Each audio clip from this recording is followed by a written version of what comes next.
Hello, friends. Welcome to the third season of Grad School Buddy, a show that simplifies all your questions about graduate school. Hosting this podcast are Ebele Chukwu, an impact storyteller and development analyst, and Chukwuebuka, a development finance specialist with a focus on the private sector of emerging markets. Every 3 weeks, we highlight the voices and stories of people who have gone through the graduate school journey across different walks of life. We hope our invaluable insights on this show help you make better graduate school decisions.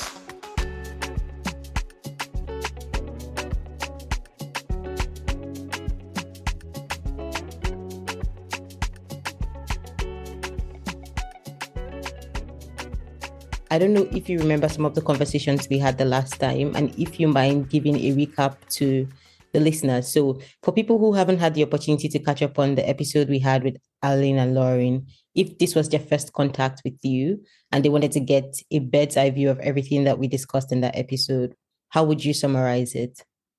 What we tried to focus on in our last episode was a lot of the reasons that you might want to or decide not to pursue a PhD. So we talked about some different motivations for it and ways to progress through it while still living your life. So I think our conversation last time was kind of balanced between those sorts of concerns about why do a PhD and or graduate school as a whole, and if so, how do you do that in a sustainable way? And then we delved as well into some of the more technical elements of how to do that, how to prepare to conduct your research, constructing research questions that align with a methodology. And we discussed a lot about what to do if your first plan for conducting that research goes awry in one way or another, the idea of having multiple options for how you're going to work through that research and the drive to continue on in spite of obstacles, both logistical and personal. Yeah, thank you very much, Lauren, for that recap.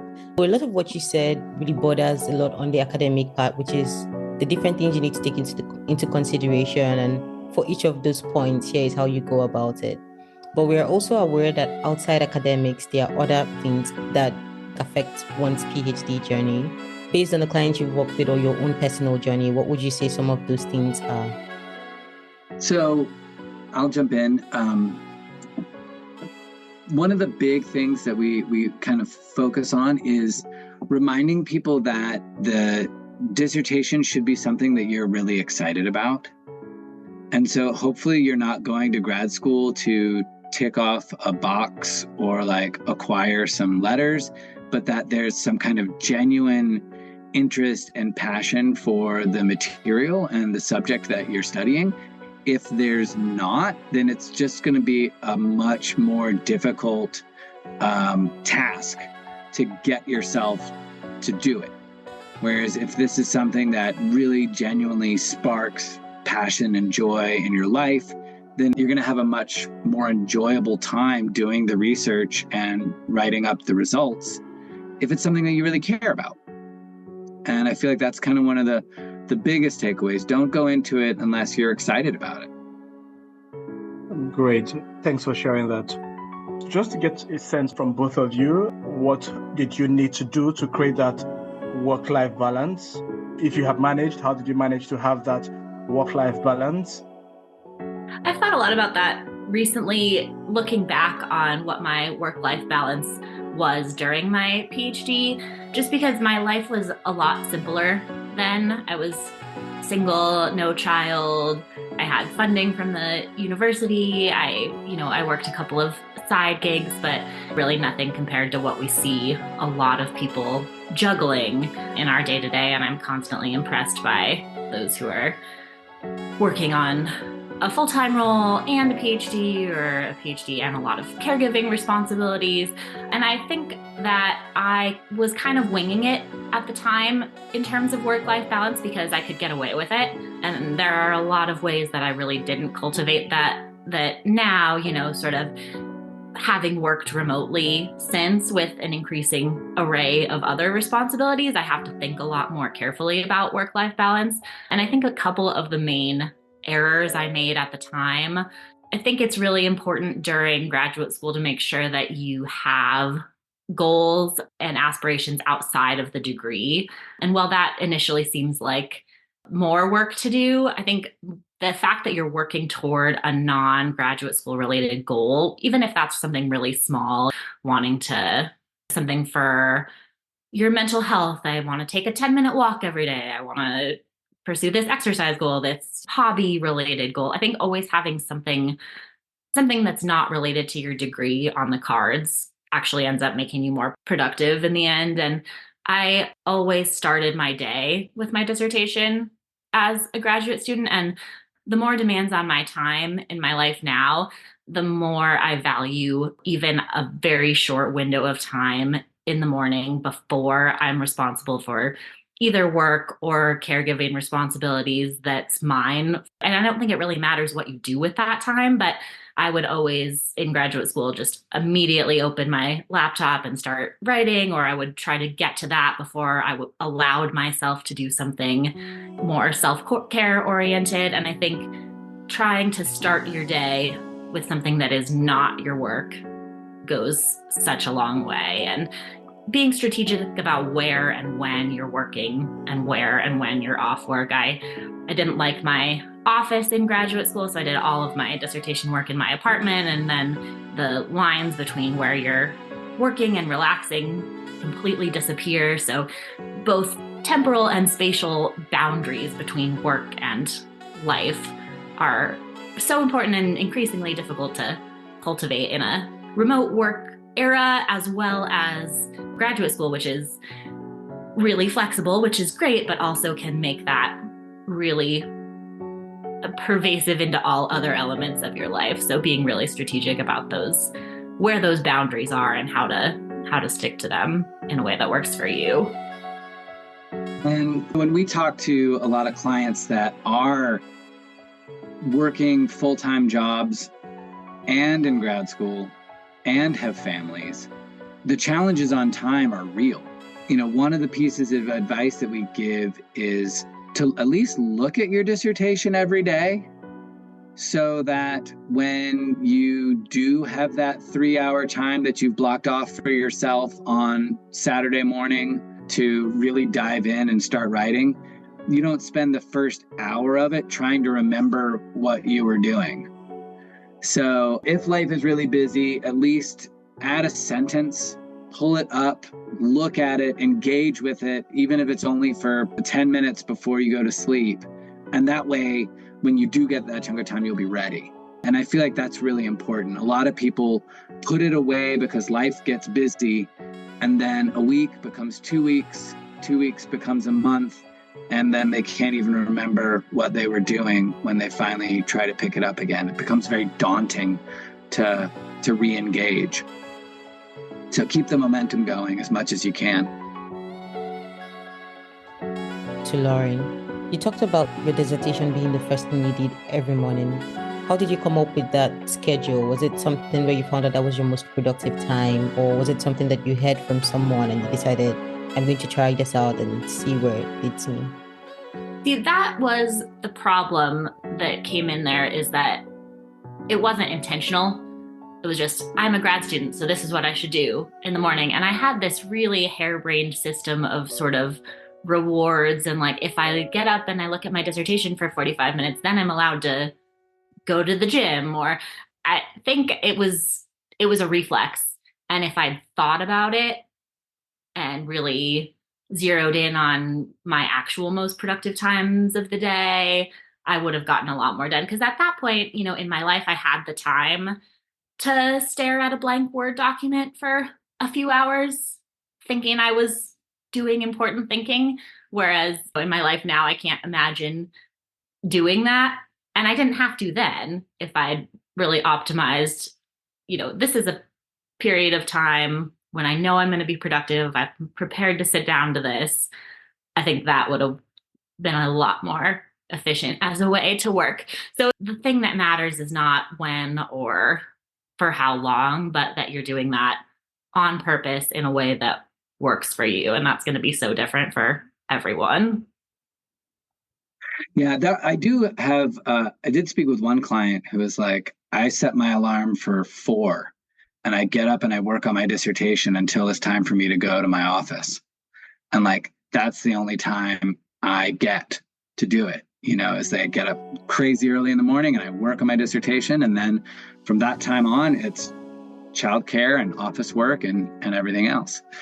So everyone's different. Other people will stay up late into the night to get it done. I was lucky, like Lauren, in that I was able to make it my full-time job, writing my dissertation. And so I just treated it like a job. And I clocked in before 9 and I didn't leave until 5. And I just wouldn't do anything else between those hours. There's no wrong way to do it and there's no right way to do it. And I think the most important part is that there's some intention. Without the intention to actively manage time, productivity goes way down. And I think along with the intention to trying to avoid comparison. So I think that's always been a problem. How many hours a day are you working on it compared to other members of your cohort or compared to academics, and with more conversations on academic social media too, and the sort of romanticization of look at this beautiful workspace that I'm in for 12 hours a day writing my dissertation. That desire to compare yourself to how someone else is accomplishing their graduate school work is very prevalent and almost always detrimental. So the way that you are accomplishing it does not need to look like how anybody else is.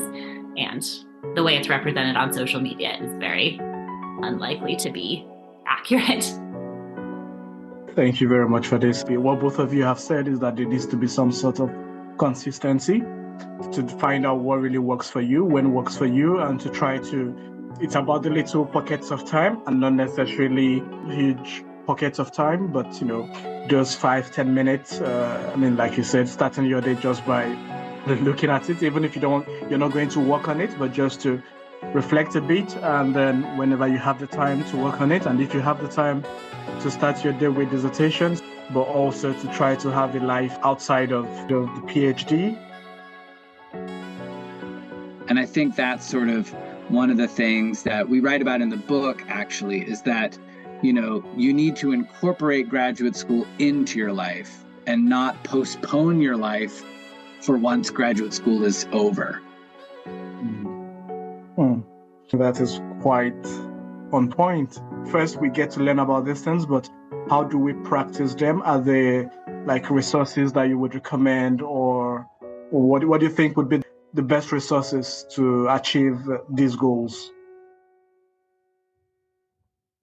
I think it's really important to have a realistic conversation with yourself. Yeah, we talk in the book about taking a realistic look at how you work and the sort of pitfalls you've had throughout, your academic or professional career before you get to the dissertation stage, because those just aren't going to go away. If you've always been a procrastinator, you're not suddenly not going to do that because you're now in a doctoral program or those sorts of things. So I think being really realistic with yourself about what the pitfalls could be and your tendencies, and then certainly bringing that conversation to friends, family, needing to get outside of yourself, keeping yourself accountable, saying to someone who cares about you, I really need to work on my work-life balance. Can you help me be accountable for that? And mental health resources, invaluable in that, of course, as well. And most universities, you would be entitled to at least some resources on campus, increasing availability of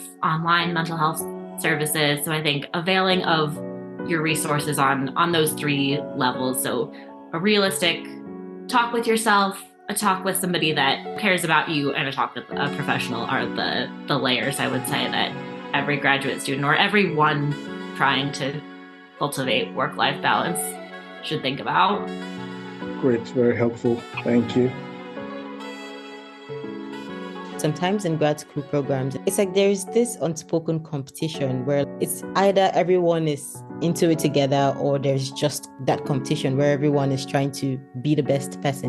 What would you say was your experience there? And obviously, knowing everything that you know from going through the PhD program, knowing the type of support that you needed, what would be your advice to someone coming in with that mentality of hey, should I be competitive or should I go through this process and enjoy it and kind of build relationships? What are your thoughts? So back to the comparisons are odious, the old axiom. For me, I shall say, had just tremendous imposter syndrome during my graduate school. I just thought, I don't belong here. Everyone around me is so much more skilled, learned, faster, better, whatever. And then I realized they all felt the same way. And when the competitive kind of edge comes in, I find it just breeds insecurity.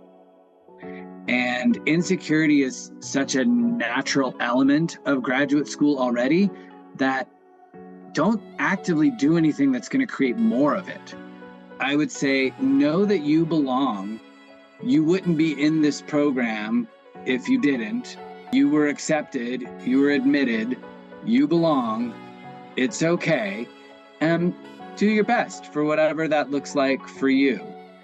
And also, everyone is having totally different experiences outside of their life here.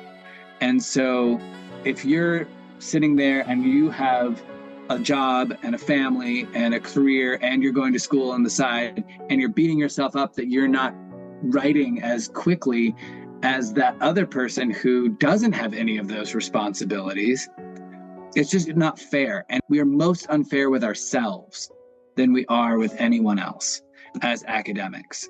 So we write about imposter syndrome. It's a real thing. And I do believe it can be avoided. It's not that this is a necessary part. It's just we need to remind ourselves that we belong. Okay. Thank you so much. Chukwuebuka, would you like to jump in? Yeah, sure. This takes us directly to the next question, which would be, after getting your PhD, what's next? Some valid expectations that one should have. Because I hear PhD, and I think some people hear PhD as well, and they think, I want to be in academia, I want to be a tenured professor. If I don't do that, then really there's not so much I can do outside of that. That's a great point. And I think that is something that we're really moving in the right direction with, because I think that feeling comes from this sort of cult of we're academics and we're going to stay in academia and the only valid thing is a tenure track job. And the more people who are happily in jobs that are using their PhDs but are outside of academia, and the more conversations we have with those people rather than, oh, they left, so they're no longer in the club, the easier that is to envision. So I think the more we can open up those conversations about what careers outside of academia can look like, it's great. I think as you near the end of a degree, the more people you can talk to who have various jobs both in and outside of academia, the more prepared you're going to be for that. But even if you're past that point or you don't have the network to do that, I think the idea of flexibility and the fact that there are jobs out there that are going to directly use your degree that are not professor of, just realizing that you've cultivated so many transferable skills that could take you in so many different directions, which is stressful, but also freeing to think of.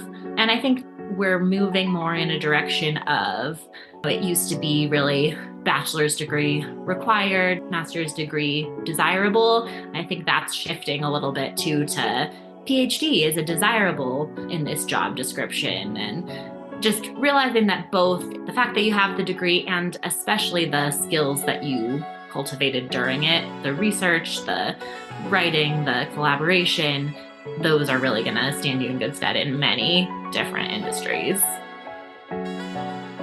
Yeah, and academia has just shifted so much in the last 20 years.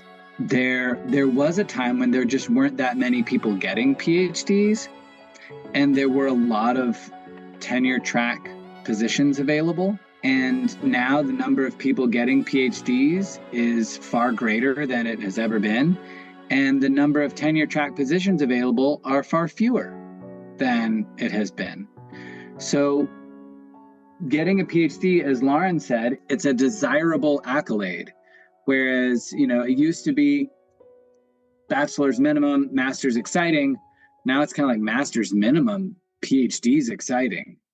And the PhD does have really transferable skills that a lot of people do overlook. That critical analysis and research skills, whether it's in STEM or in the humanities, is eminently transferable to so many workplace environments.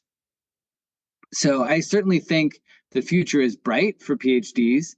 It's just not the same future that they might have thought it was 20 years ago. And another thing I would say to think about as you finish, whether you're staying in academia or going in a totally different direction, is remember that that research is still there and it's still yours and you can still do something with it. So we always recommend that, people take a little break so that they can get a little objectivity back, but then you can turn your dissertation into so many things, whether that's an academic book, a more general interest book, a self-published book to launch a personal brand or sort of move you toward expertise in a different field, turn it into an article, turn it into a series of blog posts, op-eds. That research is still there and it's still yours and it deserves to see the light of day. So as you think about your goals, think about how you can get your research out into the world. And you're still that expert, that's another important thing to think about. And also, it seems like we often talk about this narrative of students going from their bachelor's to their master's to their PhD and then joining the workforce. And I feel like that happens, but that's a smaller percentage of the grad student population than many of us realize. A lot of people are getting their PhDs in addition to 10, 15 years of work experience in that field that they are already established in. And so what that PhD does is it gives them more credibility and clout as they transition from being a worker in that environment to an advisor or a consultant in that environment. And a lot of the clients we work with launch their own companies based on their doctoral research. And they use that credibility from their PhD to establish themselves as the thought leader in that field. And the research itself, not the degree, becomes the driving force in their career. Thank you very much, and very good to point that out. It's really important to make it clear that the large chunk of people are coming from the industry and trying to acquire the skills to be better than to go back in the industry, not necessarily to join the academia. Great. So, how is 2024 looking? Well, we're excited to go to our first conference with the book. If anyone wants to meet me in person, I'll be at the Doctors of Nursing Education Conference at Naples, Florida, and it's at the end of January 18th to 20th. So we work with a lot of students who are getting their doctorate of nursing practice, which is the degree that you would use to then teach in nursing school, to train the next generation of nurses. This is a great example of someone who has usually been a nurse for a long time and now wants to teach the next generation of nurses or advance to like a coordinator of nurses in a hospital or level up, their career, and they would get this kind of degree. So we're excited to meet some of these folks in real life, actually shake their hands and talk about how our book can help them help more nurses be better at what they do. So that's something exciting to look forward to in January. Great. It's never occurred to me that there is something as doctors of nursing. I mean, it makes sense, obviously. Yeah, interesting. And Lauren? Yeah, excited to be in a new year. I think it always sneaks up on me. Finishing out a year and sort of goal setting for the next one is exciting. So I'm going to work on my work-life balance and try to find more pockets of time for my own goals outside of both work and childcare. Indeed. looking forward to meeting you in person as well. That would be great. You know, you've got to come to North America. You got to find your way over here. Sure. Abela tells me I have to be there Q1 next year, but I'll try to make it next year, certainly. Maybe not Q1, but I will be there soon. So first of all, I feel like Chukwuebuka and I need to be polite and share what we're doing this year, because we asked Lauren and Alan and we didn't tell them. I think you can always guess what I'm up to. I plan to edit episodes of the podcast, catch up on my reading because I'm so far behind. And when I say reading, I don't mean academic reading. What else do I plan to do? I've started hanging up my artwork because I paint. We've started putting the house together basically, and it's something that has been on our list and we've just had everything on the floor. So hopefully we'll finish that this holiday. But that's it, and I plan to rest a lot. I don't have any big goals or big dreams. I guess this is also a time for me to introspect, but I usually start mine early, so like in November, so that all through December I can judge people who are coming up with New Year resolutions and pretend. So yeah, and of course, like these are my plans. So for me, it's mostly just going to survive.